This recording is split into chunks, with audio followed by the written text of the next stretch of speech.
Halo Sumatera Utara, selamat sore pemirsa. Sumatera Utara hari ini kembali hadir pada Anda memperbarui informasi Anda seputar Sumatera Utara edisi Kamis 13 Maret 2025. Bersama dengan saya Muhammad Budi SR. Seperti biasa pemirsa, tim redaksi kami telah menyiapkan beragam informasi menarik seputar Sumatera Utara. Dan inilah Sumatera Utara hari ini selengkapnya.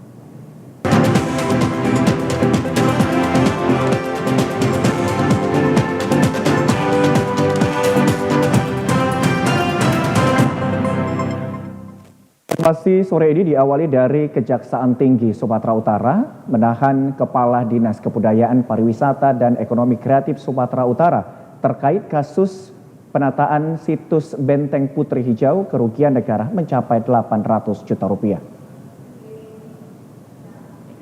Kejaksaan Tinggi Sumatera Utara kembali melakukan penahanan terhadap satu tersangka dalam perkara penataan situs Benteng Putri Hijau kemarin. Penahanan ini menyasar kepada Kepala Dinas Kebudayaan Pariwisata Ekonomi Kreatif Sumatera Utara, Zumri Sultodi. Usai pemeriksaan, petugas menggiring Zumri yang memakai rompi berwarna pink menuju mobil tahanan untuk dibawa ke Lapas Kelas 1 Tanjung Gusta Medan. Zumri tersandung kasus penataan situs Benteng Putri Hijau di Kecamatan Naborambe, Deli Serdang tahun 2022.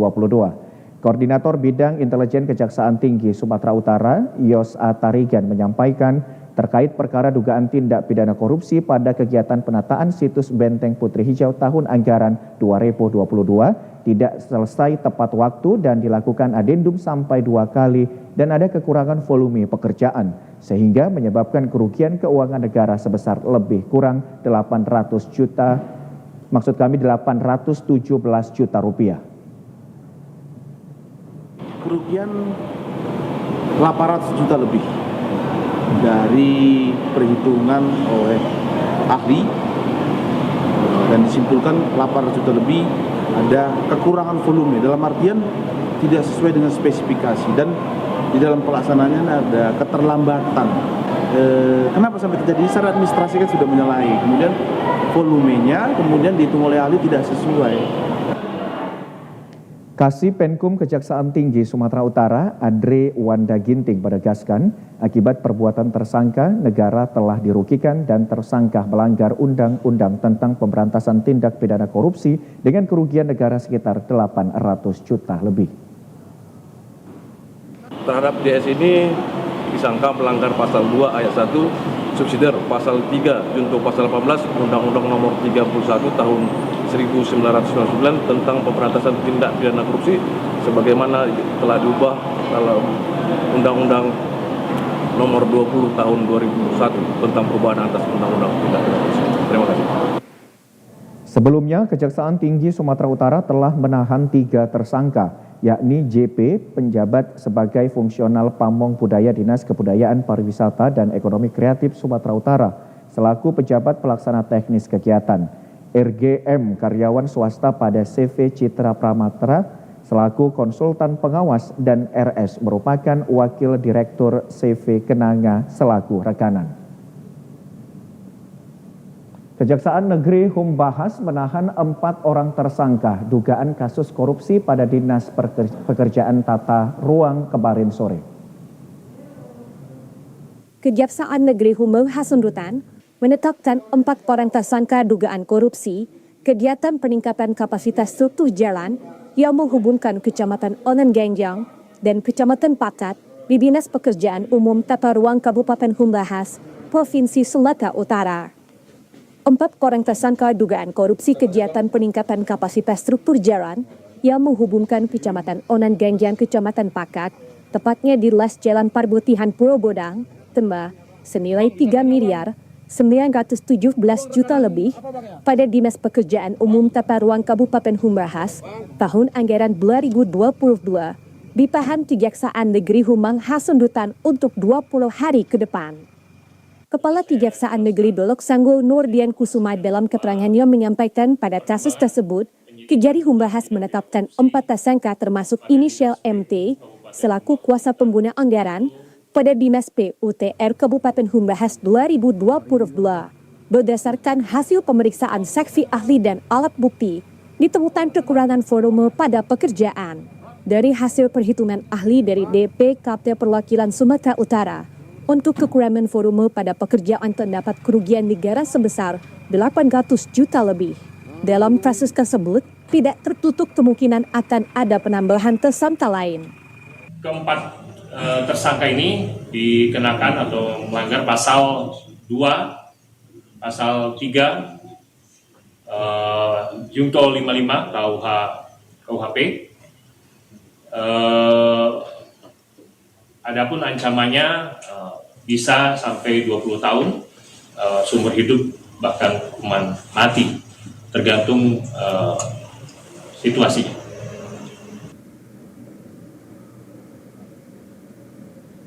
Gubernur Sumatera Utara Bobi Nasution merespon terkait putusnya jembatan Sungai Doyo di Kabupaten Nias Barat. Bobi akan mengecek langsung kondisi jembatan tersebut untuk proses perbaikan jembatan yang menjadi penghubung 3 daerah tersebut.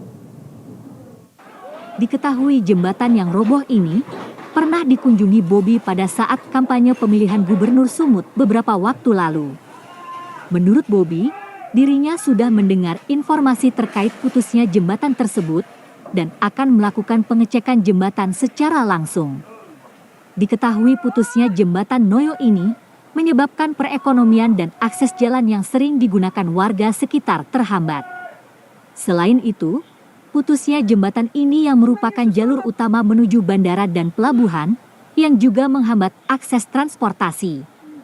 Bobi menyebut jembatan yang roboh tersebut ada sedikit persoalan berdasarkan laporan yang diterimanya.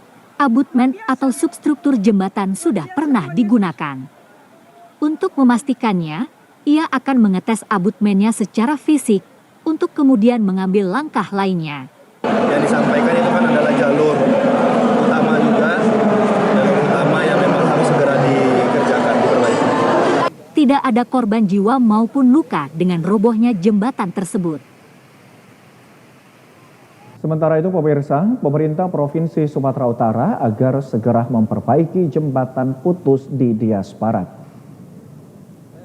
Pada kunjungan kerjanya di 5 wilayah di kabupaten kota di Kepulauan Nias, Gubernur Sumatera Utara Bobi Nasution telah meninjau secara langsung sejumlah fasilitas umum yang merupakan kewenangan Provinsi Sumatera Utara, di antaranya jembatan Noyo di Nias Barat yang telah putus total akibat bencana banjir yang disebabkan cuaca hidrometeorologi yang melanda wilayah itu pada pekan lalu. Selanjutnya beberapa ruas jalan provinsi yang mengalami kerusakan cukup parah turut ditinjau dan melibatkan instansi terkait dari Dinas PUPR serta BPBD Provinsi Sumut, kemudian pemerintah kabupaten kota. Di hadapan awak media saat berada di titik ruas Jalan Gunung Sitoli, Avia, Nias Utara, di Teluk Belukar, Kecamatan Gunung Sitoli Utara, Bobi Nasution menyampaikan akan memberikan perhatian khusus bagi pembangunan infrastruktur jalan dan jembatan. Meski tidak secara serentak dilaksanakan, mengingat kebijakan pemanfaatan anggaran pendapatan dan belanja daerah Provinsi Sumut, namun secara bertahap terapannya akan dimaksimalkan. Diperbaikin sesuai dengan kendaraan yang melintas, karena ini bukan hanya untuk masyarakat, tapi lintasan ini untuk logistik juga, untuk pangan. Jadi ini harus segera diperbaiki. Warga setempat menyerukan selain fokus pada jembatan Noyo yang putus, Pemprov Sumut juga harus menuntaskan perbaikan jalan rusak khususnya penghubung Gunung Sitoli ke Nias Utara, meskipun melalui kebijakan pergeseran penggunaan anggaran pemerintah. Jalannya lebih bagus Pak, kembali diperbaiki Pak, aduh bertahun-tahun kan Pak mau nangis setiap hari, lebih-lebih kalau hujan Pak. Iya Pak, mudah-mudahan jalan ini cepat diperbaiki. Kami juga bersyukur untuk yang sebagian sudah diperbaiki, jadi bisa lebih aman, ke sekolah lebih cepat. Ya, semoga semuanya bisa rata. Sebelumnya, Gubsul Bobi Nasution telah menyatakan khusus perbaikan jembatan Noyo yang putus harus diselesaikan pengerjaannya pada tahun 2025 ini, agar akses jalur distribusi logistik kebutuhan warga dapat pulih kembali. Kita beralih ke Kabupaten Mandailing Natal. Puluhan kelompok tani menerima bantuan alat mesin pertanian atau Alsintan dari Kementerian Pertanian berupa hand traktor roda 2 sebanyak 44 dan Jordan roda 4 sebanyak 11 unit. Penyerahan bantuan Al-Sintan dari Kementerian Pertanian dilakukan secara simbolis di Kecamatan Siabu, Kabupaten Mandailing Natal kepada puluhan kelompok tani secara gratis. Bantuan berupa hand traktor berjenis Seva Quick roda 2 sebanyak 44 unit dan hand traktor berjenis Jordan roda sebanyak 11 unit. Puluhan kelompok tani penerima bantuan yang aktif berada di kawasan optimalisasi lahan rawa yang berada di wilayah Mandailing Natal, yaitu Kecamatan Siabu. Tujuan pemberian Al-Sintan ini diharapkan dapat meningkatkan hasil panen padi petani. Kepala Dinas Pertanian Syar Nasution mengatakan, dengan penyaluran bantuan Al-Sintan ini dapat menambah produksi masa panen petani dari 2 kali menjadi 3 kali panen. Sehingga wilayah Mandailing Natal ini dapat dijadikan lumbung padi dan mewujudkan program ketahanan pangan secara nasional sesuai dengan cita-cita Presiden Republik Indonesia Prabowo Subianto. Tujuan daripada bantuan ini semua adalah untuk mensejahterakan masyarakat dan untuk meningkatkan petani yang ada di Kabupaten Natal.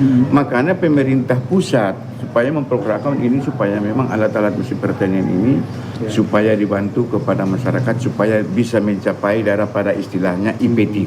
Pada tahun 2024 kita memang ada program 2.200 hektar. Target luas wilayah Oplah Rawa di Mandailing Natal seluas 1.650 hektar dari 23 kecamatan. Untuk daerah Kecamatan Siabu seluas 1.000 hektar lebih dan sampai saat ini tim pengukuran lahan masih bekerja di lapangan. Ya pemirsa, informasi lainnya akan kami hadirkan sesaat lagi. Tetaplah bersama kami di Sumatera Utara hari ini.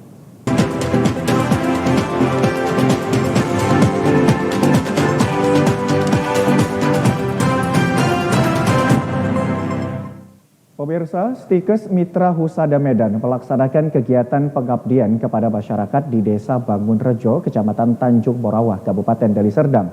Kegiatan ini merupakan implementasi Tridharma Perguruan Tinggi, yaitu pendidikan, penelitian, dan pengabdian.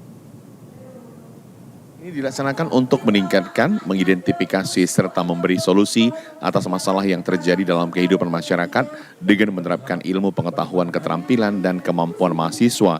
Kegiatan ini dilaksanakan dengan implementasi Guide Imagery and Slow Deep Breathing berupa penurunan tekanan darah pada ibu hamil. Pelaksanaan praktek belajar lapangan diikuti oleh mahasiswa program studi, pendidikan profesi bidan program profesi. Ketua Stikes Mitra Husada Medan, Siti Nurmawan Sinaga mengatakan, kegiatan ini menjadi kesempatan berharga bagi mahasiswa untuk mengaplikasikan ilmu kebidanan secara langsung di tengah masyarakat. Kami juga mendapatkan indikator kinerja utama nasional, kami mendapatkan gold winner. Dan ini harapan kami, setiap kegiatan yang kita lakukan mendukung pemerintah dan juga membangun keberadaan masyarakat yang ada di lingkungan kita, baik juga yang jauh dari kita ataupun dalam setiap provinsi, ini sangat berdampak positif menurut saya. Kepala Desa Bangun Rejo, Misno, memberikan apresiasi kegiatan ini karena berkontribusi dalam meningkatkan kesadaran dan kesehatan masyarakat. Kita sepakat mengusung apa yang menjadi motivasi ataupun daripada harapan pemerintah pusat bahwasannya generasi emas kita di 2045 nantinya dapat tercapai sehingga generasi Bangun Rejo ini benar menjadi generasi yang sehat walafiat. Pelaksanaan kegiatan praktek belajar lapangan mahasiswa program studi pendidikan profesi bidan program profesi Stikes Mitra Husada Medan di Desa Bangun Rejo, Kecamatan Tanjung Morawah menjadi kesempatan berharga untuk mengaplikasikan ilmu kebidanan secara langsung di tengah masyarakat. Dalam praktek belajar lapangan ini, mahasiswa memberikan pelayanan excellent guna mendukung peningkatan kesehatan masyarakat. Berbagai kegiatan yang telah dilaksanakan mahasiswa seperti posyandu berupa asuhan kebidanan pada bayi balita. Mahasiswa turut serta dalam pelaksanaan posyandu dengan melakukan pemantauan tumbuh kembang bayi dan balita, melakukan stimulasi, deteksi dini tumbuh kembang, serta memberikan edukasi kepada ibu dan kader posyandu mengenai pentingnya gizi seimbang serta imunisasi untuk menghindari anak stunting. Selain itu dilakukan penanganan kedaruratan bila mana terjadi bencana alam untuk menyelamatkan masyarakat dari bahaya bencana tersebut. Penanganan kedaruratan ini dianggap penting agar masyarakat memiliki pengetahuan untuk melakukan tindakan bila mana masyarakat menjadi korban bencana alam atau korban kebakaran. Ketua Yayasan Stikes Mitra Husada Medan Imran Saputra Surbakti mengatakan, Pengabdian yang dilakukan ini kiranya berdampak baik bagi kesehatan masyarakat, khususnya ibu dan anak, begitu juga dengan masyarakat lainnya. Selain itu, praktek lapangan mahasiswa kebidanan Stikes Mitra Husada Medan mampu mengajak masyarakat untuk senantiasa menjalankan pola hidup sehat. Dikatakan kegiatan ini penting bagi Stikes Mitra Husada Medan sebagai tanggung jawabnya dalam melakukan pengabdian kepada masyarakat, sekaligus bisa memberikan dampak positif bagi masyarakat.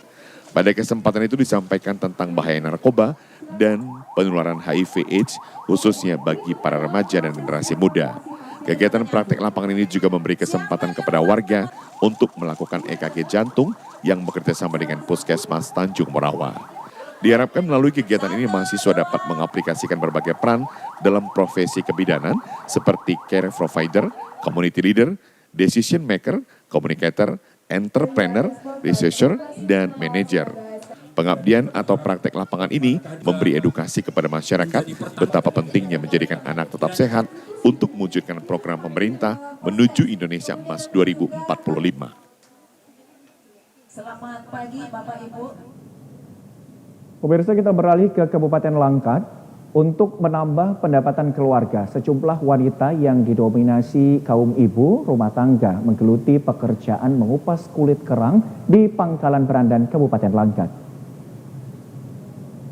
Babalan, Kota Pangkalan Berandan, merupakan salah satu sentra penghasil kerang hijau.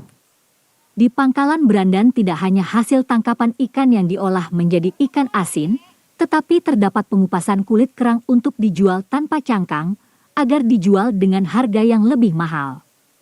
Upah yang didapat oleh warga pengupas kulit kerang adalah Rp3.000 untuk 1 kilogramnya.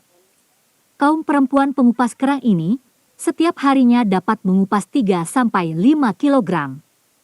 Meski pendapatan kaum perempuan pengupas kerang ini tergolong kecil, namun sudah menjadi pekerjaan yang dilakukan setiap harinya.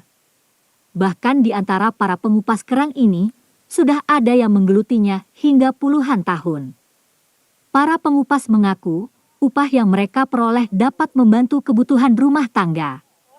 Sebagian pekerja mengaku, mengupas kulit kerang yang digeluti tidak hanya untuk mendapatkan uang semata, tetapi karena kebersamaan yang dilakukan dengan perempuan lainnya, membuat pekerjaan ini semakin ringan dan sudah menjadi kebiasaan.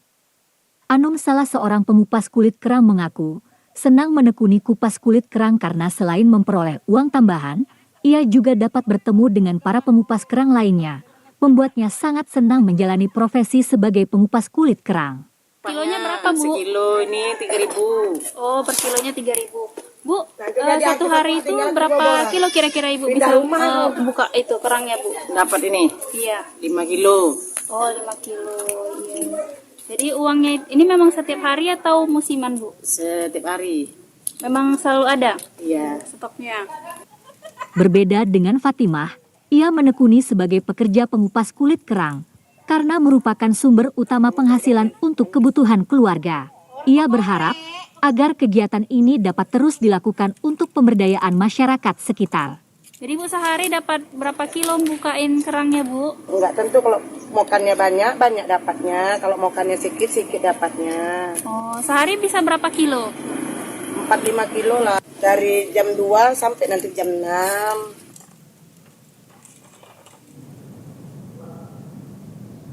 Ya pemirsa, informasi lainnya akan kami hadirkan sesaat lagi. Tetaplah bersama kami akan segera kembali.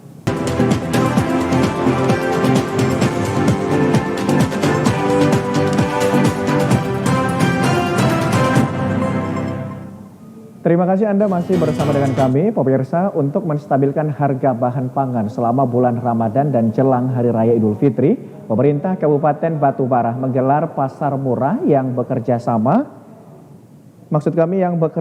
dengan pemerintah Kabupaten Batubara, dan tentunya kerjasama ini dengan Perum Bulog dan sejumlah distributor. Pasar murah digelar di sejumlah lokasi di Kabupaten Batubara agar dapat dijangkau oleh masyarakat hingga ke pelosok desa. Di pasar murah ini dijual berbagai bahan pangan seperti beras bulog kualitas medium yang dihargai Rp58.000 per karung isi 5 kg, kemudian minyak goreng kemasan dengan harga jual Rp15.700 per liter gula pasir Rp17.000 per kilogram, dan telur ayam 30 butir dijual Rp45.000 per kotak. Keberadaan pasar murah ini disambut antusias warga. Mereka rela antri untuk membeli bahan pangan dengan harga lebih rendah dibandingkan harga di pasar. Bupati Batubara Baharudin Siagian mengatakan, pasar murah ini rencananya akan digelar di seluruh desa di Batubara. Dengan adanya pasar murah ini, diharapkan dapat mencegah terjadinya lonjakan harga pangan yang biasa terjadi saat menjelang Hari Raya Idul Fitri. Kita lakukan untuk menstabilkan harga. Ya, kenapa? Karena biasanya kalau mau dekat Lebaran itu, harga itu sudah meranjak naik ya. Tapi kita sebelum naik kita antisipasi dulu, ini kita lakukan kerjasama sehingga nanti sampai dengan mendekati hari Idul Fitri, harga ini bisa kita harapkan tidak naik terlalu signifikan. Ibu-ibu yang tergabung di dalam kepengurusan BKMT dan Muslimat Al-Wasliyah Kecamatan Medan Selayang baru-baru ini berkolaborasi melaksanakan berbagai aktivitas ibadah di bulan Ramadan 1446 Hijriah atau 2025 Masehi di Masjid Muslimin Tanjung Sari Medan. Berbagai aktivitas yang dilaksanakan bertujuan untuk meningkatkan amal ibadah pada bulan Ramadan yang diyakini mendapat ganjaran pahala yang berlipat ganda bagi umat Islam yang melaksanakannya. Adapun aktivitas yang dilakukan diantaranya, sholat tasbih berjamaah, berzikir dan mendengar tausiah sebagai siraman rohani penyejuk hati.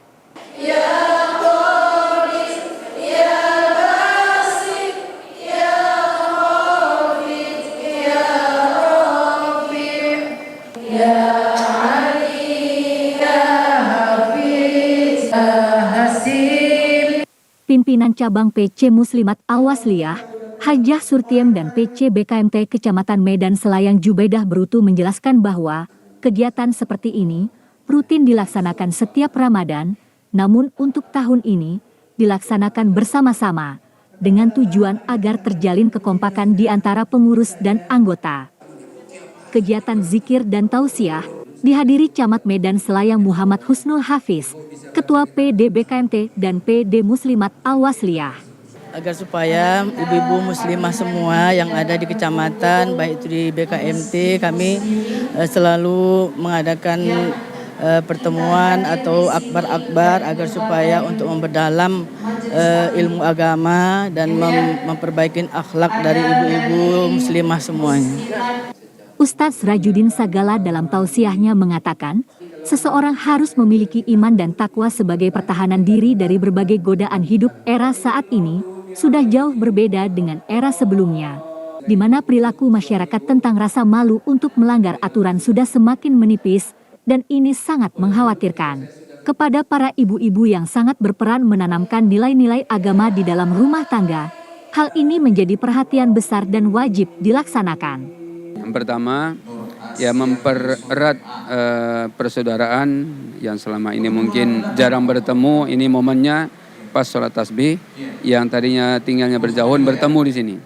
Yang kedua, ya saling mendoakan. Apalagi bulan Ramadan ini kita banyak diuji saudara kita yang kena banjir di Jawa sana, kita doakan.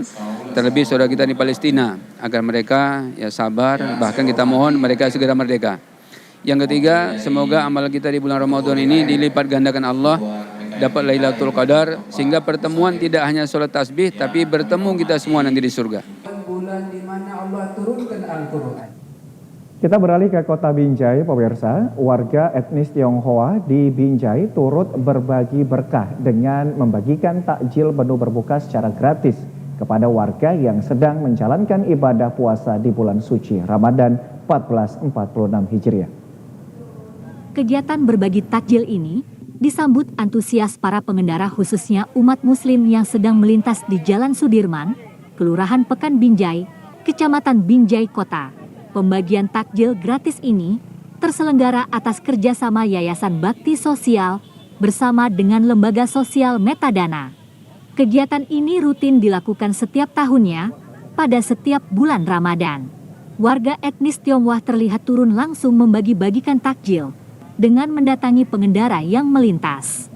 Kegiatan bagi-bagi takjil ini mendapat pengawalan ketat dari aparat petugas kepolisian yang ikut berjaga-jaga untuk mengantisipasi terjadinya kemacetan. Sejumlah pengendara berebut untuk mendapatkan takjil gratis. Perwakilan Yayasan Bakti Sosial Herni mengatakan, kegiatan berbagi takjil gratis ini merupakan bentuk toleransi antar sesama umat beragama, khususnya yang ada di Kota Binjai.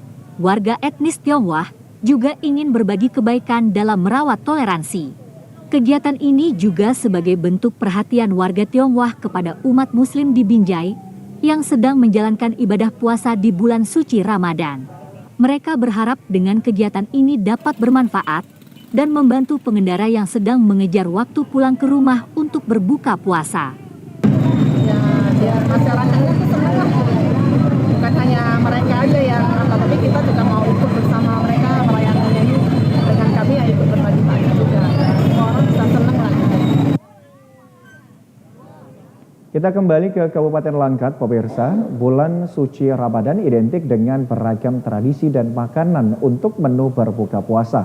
Seperti di Masjid Kabupaten Langkat, sejak 20 tahun terakhir menyediakan menu berbuka bubur pedas khas Melayu untuk warga dan siapa saja yang berbuka di masjid tersebut. Inilah Masjid Raya Stabat yang berada di Kabupaten Langkat, berada di jalur lintas Sumatera Medan menuju Provinsi Aceh. Kerap menjadi tempat singgah dan berbuka puasa bagi warga dan pengguna jalan. Selama bulan suci Ramadan 1446 Hijriah, Masjid Raya Stabat menyediakan menu berbuka puasa yang berbeda, yakni bubur pedas. Bubur pedas adalah makanan khas suku Melayu Deli yang hanya dibuat oleh warga di saat tertentu saja, seperti acara pernikahan, kenduri, hitanan, puasa, dan lebaran. Hal ini dikarenakan proses pembuatan bubur pedas yang rumit, karena menggunakan 40 jenis bumbu rempah-rempah dan daun yang mengandung banyak khasiat. Ke-40 jenis bumbu rempah-rempah dan dedaunan ini dicampurkan dengan kentang, wortel, tauge dan tahu irif yang menjadi bahan pembuatan bubur pedas. Bubur pedas biasanya dicampurkan dengan sayur urap atau anyang. Bubur pedas dipercaya dapat menyegarkan tubuh, membuat badan menjadi hangat, dan mengusir angin yang berada di dalam tubuh. Tradisi berbuka puasa dengan bubur pedas ini telah dilakukan pengelola Masjid Raya Stabat sejak 20 tahun terakhir. Awalnya, berbuka puasa dengan bubur pedas hanya untuk kalangan tertentu saja, namun kini takjil bubur pedas bisa dinikmati siapapun di Masjid Raya Stabat. Salah seorang warga Sugianto mengatakan, setelah berbuka puasa dengan bubur pedas, badan menjadi segar dan hangat setelah seharian berpuasa. Itu dikarenakan salat kaya akan bumbu rempah-rempah seperti merica atau lada dan berbagai tanaman obat-obatan lainnya. Saat bulan Ramadan di sini ciri khas bubur pedas di Masjid Raya Stabat. Sering ya? Gimana puasa? Ada khasiat karena ini bumbunya dari ciri-ciri orang kita Melayu adalah ada rempah-rempahnya.